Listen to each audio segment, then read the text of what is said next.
नमस्कार। Class 11th UP board के सभी बच्चों को जय हिंद। तो बच्चों, आज हम लोग आप लोगों के लिए वार्षिक परीक्षा 2026 के लिए इंग्लिश का एक इम्पॉर्टेंट क्वेश्चन पेपर सॉल्व करेंगे, जो कि बच्चों आपके एग्ज़ाम के पॉइंट ऑफ व्यू से काफ़ी ज़्यादा इम्पॉर्टेंट है। अगर बच्चों आप लोग वीडियो पर नए हैं तो वीडियो को लाइक, सब्सक्राइब एंड शेयर करना बिल्कुल ना भूलें। तो बच्चों, सबसे पहले आपको एग्ज़ाम में आप लोगों को सेक्शन ए दिया जाएगा, जहाँ पर आप लोगों को एक दिया जाएगा पैसेज। उसी पैसेज के बेस पर आप लोगों से क्वेश्चन पूछे जाते हैं। बच्चों, यहाँ पर आप कुछ बातें ध्यान रखेंगे, जैसे कि जब भी आप पेपर देने जाएं तो सबसे पहले अगर आपको पैसेज यहाँ पर मिलेगा तो सबसे पहले आपको पैसेज को एक बार बाई हॉनेस्टली सभी लोगों को पढ़ना है। एक बार ही पढ़ना है, बार-बार पढ़ने से आप लोग बच जाओगे। तो सभी बच्चे वीडियो को पॉज़ करेंगे, एक बार ईमानदारी के साथ सभी लोग इस पैराग्राफ को रीड करेंगे, ताकि आपकी जो रीड करने की स्किल है वो आपकी इम्प्रूवमेंट हो जाए। इसके बाद बच्चों आपको करना क्या है, इसके बाद आपको अपना पहला क्वेश्चन पढ़ना है, जो कि यहाँ पर आपका पहला क्वेश्चन काफ़ी आसान है। आप इसका आंसर खुद से भी दे सकते हैं। जैसे कि यहाँ पर आपसे क्वेश्चन कह रहा है कि आपको ज़िंदगी में डिसिप्लिन क्यों रहना आवश्यक है, वो यहाँ पर आपसे पूछा गया है। तो बच्चों, इसका जो आपका आंसर है वो आपको पहले ही लाइन में आपको मिल जाएगा। Discipline is absolutely important in life because it helps us to overcome our difficulties and make us perform our duties well। अब ये इसका आंसर आपका हो जाएगा। इस प्रकार से आपको पैसे से आपको फाइंड आउट करके लिखना होता है। इसके बाद आपसे क्वेश्चन नेक्स्ट पूछ रहे हैं, what would happen in absence of discipline. यहाँ पर क्वेश्चन कह रहा है कि अगर आप डिसिप्लिन को नहीं रखते हैं तो आपके साथ क्या क्या घटनाएं घटित हो सकती हैं। तो इसका भी आंसर आपको पैसेज में ही मिल जाएगा। यहाँ पर लिखा है, without discipline there will be disorder and confusion. ये इसका आपका आंसर हो जाएगा। आप इसका आंसर लिखेंगे, without discipline there will be disorder and confusion, full stop यहाँ पर आपको लगा देना है।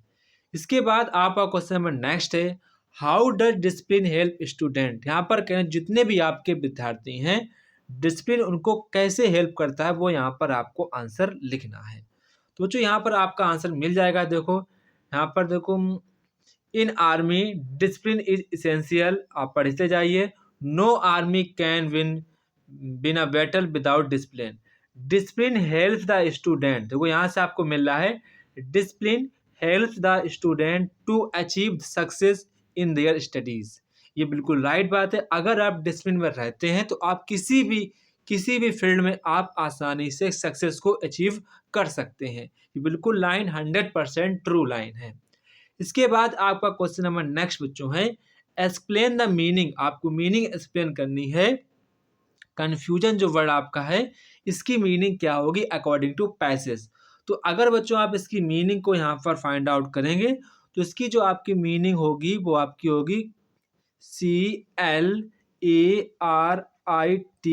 क्लैरिटी। तो ये आपकी मीनिंग हो जाएगी अकॉर्डिंग टू पैसेज। ठीक है, इसका आंसर आपको इसी में पैसेज में था। ठीक है, इसके बाद आपका क्वेश्चन नंबर नेक्स्ट है, what is the main idea of the passage. यहाँ पर कह रहे हैं कि जो आपका ये दिया गया है पैसेज, इसका मतलब कि मेन आइडिया क्या है, इसका मेन पर्पज पैसेज का क्या है, वो यहाँ पर आपसे पूछा गया है। तो हम लोग लिख सकते हैं, discipline is most important our life. जो आपका डिसिप्लिन है हमारी ज़िंदगी के लिए काफ़ी ज़्यादा महत्वपूर्ण है, अगर आप ज़िंदगी में सक्सेस होना चाहते हैं। If you want to achieve success, तो ये आपका आइडिया हो जाएगा। ठीक है, तो आपको ये सारे क्वेश्चंस बना बना के खुद से लिखने होते हैं।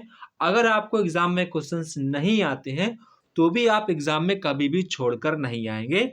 ये आपकी बात क्लास 12th में भी काम आएगी। इस प्रकार से आपको बातों को ध्यान रखना है। ठीक है, नहीं भी आता है तो भी आप बना बना के एग्जाम में लिखना होता है। इसके बाद आपका सेक्शन बी आता है, जो कि मोस्ट इम्पॉर्टेंट रहता है, जो कि आपका यहाँ पर 10 मार्क्स का क्वेश्चन आता है।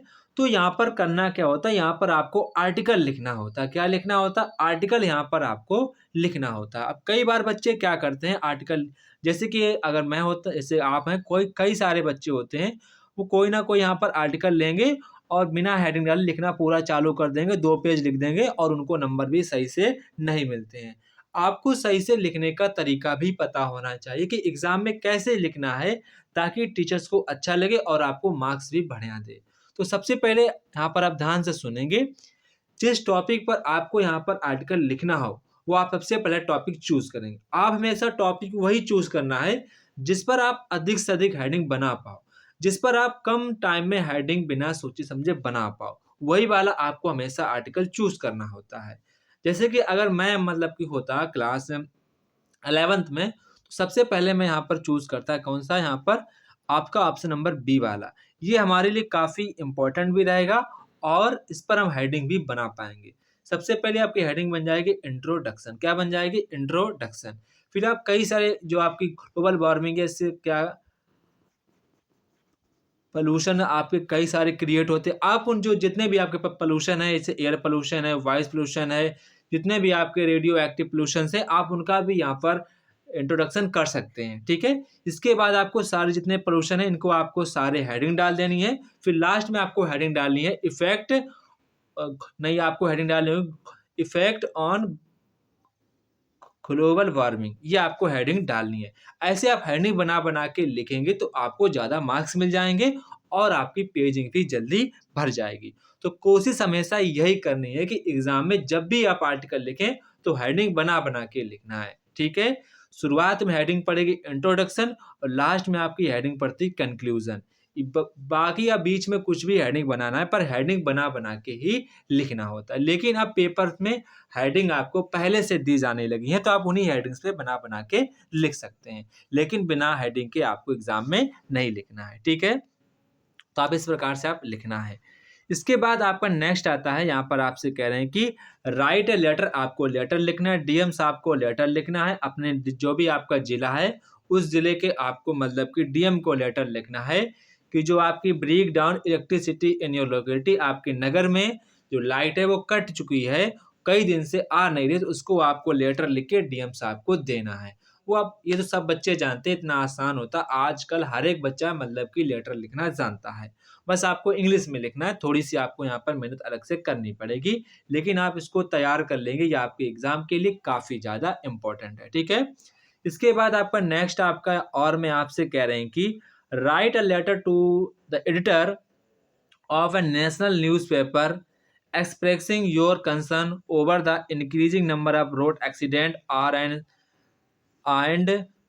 Suggesting ways to the reduce them, मतलब कि यहाँ पर आपको कह रहे हैं कि आपको न्यूज़पेपर को यहाँ पर एक एडिटर देना है उनको कि लगातार हमारे एक्सीडेंट बढ़ रहे हैं, तो उनको कम करने के लिए क्या सजेशन हो सकता है, उन पर आपको कंसर्न करना है। तो इस प्रकार से यहाँ पर आपको लिखना था, ठीक है? इसके बाद आपका नेक्स्ट यहाँ पर आता है जो कि आपका मोस्ट इंपॉर्टेंट रहता है ग्रामर, ठीक है? बच्चों अगर आपने ग्रामर सही कर ली तो आप इंग्लिश में काफ़ी ज़्यादा कई बच्चों से आगे निकल जाएंगे। तो आप अपनी वोकैब को डेली डेली पढ़ते रहेंगे। तो यहाँ पर आपका जो पहला क्वेश्चन है, द सिनोनिम्स ऑफ कीन, तो यहाँ पर कीन का आप लोगों से पर्यायवाची शब्द पूछा गया है। तो जो कीन माने अगर बात करें तो कीन माने होता है शार्प। क्या होता है? शार्प, मतलब कि धारदार चीज। तो यहाँ पर आपका ऑप्शन नंबर थर्ड वाला करेक्ट आंसर हो जाएगा। इसके बाद आपका एंशियंट का यहाँ पर आपसे एंटोनिम्स पूछा गया, तो एंशियंट मतलब होता है प्राचीन, तो आपका मॉडर्न मतलब हो जाएगा नया। क्या हो जाएगा?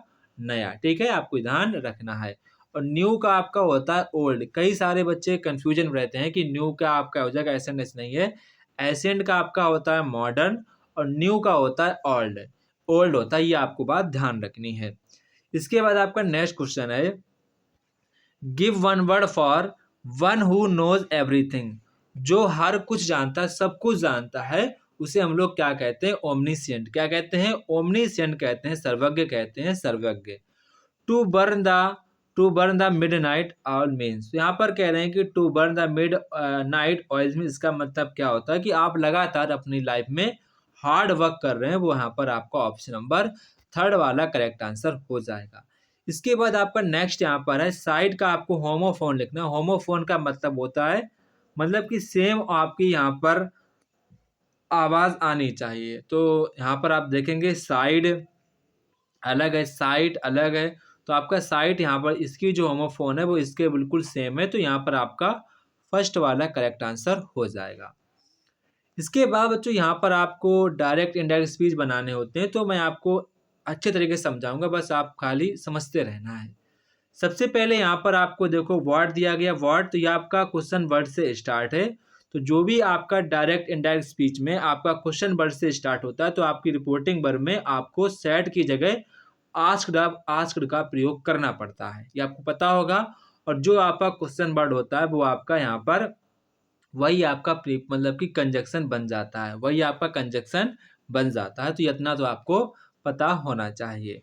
तो सबसे पहले हम क्या लिखेंगे, यहाँ पर ही लिखेंगे। क्या लिखेंगे? ही लिखेंगे। इसके बाद लिखेंगे asked, he asked me, he asked me. फिर जो आपका क्वेश्चन वर्ड था वही आपका बन जाएगा कंजक्शन व्हाट। फिर आपका क्वेश्चन सब्जेक्ट से स्टार्ट होगा। जो आपका यू है वो रिपोर्टिंग वर्ब के ऑब्जेक्ट के अनुसार बदलता है, क्योंकि आपका यू जो आपका सेकंड पर्सन प्रोनाउन है, तो ये आपका रिपोर्टिंग वर्ब के ऑब्जेक्ट के अनुसार चेंज होगा। तो यहाँ पर आपका माई है, तो यहाँ पर आपका हो जाएगा आई। क्या हो जाएगा? आई। इसके बाद आपका प्रेजेंट कॉन्टिन्यूअस का है, तो आपका हो जाएगा पास्ट कॉन्टिन्यूअस में, तो आपका वॉज हो जाएगा, वॉज डूइंग। और आपका हेयर का देयर हो जाता है। तो ये आपका यहाँ पर इसका इनडायरेक्ट स्पीच आपका ये बन जाएगा। ठीक है, इतना आपको समझ में आ गया होगा। इसके बाद आपका नेक्स्ट यहाँ पर है the teacher punish the naughty boys. यहाँ पर कह रहे हैं टीचर्स ने जो लड़के थे नॉटी उनको पनिश कर दिया, तो इसको यहाँ पर आपको पैसिव वॉइस में कन्वर्ट करना है। सबसे पहले आप लिखेंगे जो आपका ऑब्जेक्ट है उसको हम बनाएंगे सब्जेक्ट, तो आप सबसे पहले लिखेंगे द, इसके बाद आप लिखेंगे the naughty boys, the naughty boys. अब ये आपका पास्ट इंडेफिनिट टेंस का है, पास्ट इंडेफिनिट टेंस का है, तो इसको यहाँ पर आप देखेंगे पास्ट इंडेफिनिट टेंस का है, तो इसके बाद वर लग जाएगा कि पैसिव वॉइस में क्या लग जाएगा, वर। आपका बॉयज है तो बॉयज के अकॉर्डिंग वर लग जाएगा। और पनिश्ड की पैसिव वॉइस हमेशा थर्ड फॉर्म लगती है, तो आप लिखेंगे पनिश्ड। ठीक है, पनिश्ड, पनिश्ड, पनिश्ड लिखेंगे। इसके बाद by the teacher, by the teacher, तो ये आपका पैसिव वॉइस बन जाएगा। ठीक है, इसके बाद आपका नेक्स्ट यहाँ पर है it is raining heavily we can't go to school. इसको आपको सिंपल सेंटेंस में कन्वर्ट करना। आपको दो सेंटेंस दिए गए हैं, इनको आपको सिंपल सेंटेंस में कवर करना है। तो यहाँ पर सबसे देखो, मतलब यहाँ पर कह रहे हैं कि बहुत तेज वर्षा हो रही थी और मैं स्कूल नहीं जा सका। तो यहाँ पर आपको सेंटेंस को सिंपल सेंटेंस में कन्वर्ट करना है। ठीक है, तो यहाँ पर आप लिख सकते हैं, सबसे पहले आप लिखेंगे इट। क्या लिखेंगे? It is raining, it is raining, it is raining too, it is raining too heavily, heavily for us to go to school. तो एक प्रकार से आप इसको ऐसे बना सकते हैं। नेक्स्ट आपका काफी आसान रहेगा, उसको आप बनाएंगे। ठीक है, आप ये लिखना होगा we can not go to school, go to school, हम स्कूल नहीं जा सके ड्यू टू हैवी रेन। ये आपके लिए काफी आसान। देखो आपको पता भी होगा जब आप एप्लीकेशन लिखते हैं तो आप उसमें लगाते हैं ड्यू टू है, जो भी ड्यू टू फीवर है कुछ भी लिखते हैं, तो वहां से मैंने उठाया है। ठीक है, we can not go to school due to heavy rain. ठीक है, इसके बाद आपका नेक्स्ट यहाँ पर आपका रहेगा, यहाँ पर आपसे कह रहे हैं no one but a brave man would do this. इसको आपको अफर्मेटिव सेंटेंस में कन्वर्ट करना है। तो अफर्मेटिव सेंटेंस आपको नो वन बट को कायम बदलना होता, ओनली में क्या बदलना होता, only a brave man, only a brave man, only a brave man would, क्या लिखेंगे, would do this, would do this. तो ये आपका अफर्मेटिव सेंटेंस में कन्वर्ट हो जाएगा। इसके बाद यहाँ पर आपसे कह रहे हैं कि आपको इस सेंटेंस को सही करना है, I am better than him. तो I am better than him को आपको इसको यहाँ पर आपको सेंटेंस को यहाँ पर आप लोगों को सही करना है, I am better than him. तो हिम की जगह यहाँ पर आपको देखना होगा हिम। ठीक है, तो हिम की जगह यहाँ पर I am better than he हो जाएगा। क्या हो जाएगा? ही। ठीक है, तो यहाँ पर आपको ध्यान रखना है। ठीक है, तो आपका यहाँ पर ही हो जाएगा, आपका सब्जेक्टिव केस यहाँ पर आएगा। ठीक है, इसके बाद आपका नेक्स्ट है, यहाँ पर आपसे कह रहे हैं कि आपको पैसेज को यहाँ पर आपको इंग्लिश में कन्वर्ट करना है। तो आपको स्टोरी दी गई है, इस स्टोरी को आपको इंग्लिश में कन्वर्ट करना होता है। तो बच्चों आप सभी लोग डरना नहीं है, अभी आप क्लास 11th में हैं, तो चीज़ों को थोड़ा-सा आपको अपने एफर्ट्स लगाने ताकि हम थोड़ी चीज़ें सीख जाएँ। सबसे पहले यहाँ पर लिखा हमारे देश में शिक्षा बहुत महत्वपूर्ण है, बहुत महत्वपूर्ण है। सबसे पहले लिखना होगा आवर कंट्री मतलब कि जो हमारे देश में शिक्षा बहुत महत्वपूर्ण है। तो यहाँ पर सबसे पहले आपको देखना होगा कि हमारा सब्जेक्ट क्या है। हमारा मेन सेंटेंस क्या है? शिक्षा बहुत महत्व है। हमारा सेंटेंस क्या है? शिक्षा बहुत महत्व। आपका लिखेंगे education is most important for our country, in our country. Education most important in our country. यह ज्ञान का द्वार खोलती है। तो आप लिखेंगे it opens the gate of knowledge. जो इट काय के लिए होगा? नॉलेज के लिए। It opens the gate of knowledge और एंड हमें एक बेहतर इंसान बनाती है। We make a perfect man. शिक्षा ही हमें अंधविश्वासों और रूढ़ि विचारों से मुक्त दिलाती है। तो आप इन चीज़ों को एक बार खुद से प्रयास करना है। अगर आप खुद से प्रयास करते हैं, आप खुद से बनाना है, फिर बना के आप मुझे इस नंबर पर सेंड करना है। फिर मैं देखता हूँ कितने बच्चों का कितना सही लिखा है। ठीक है, आप एक बार खुद से ज़रूर कोशिश करें ताकि आप क्लास 12th में बेहतर परफॉर्मेंस कर पाएँ। ठीक है, एक बार कोशिश आपको करनी है।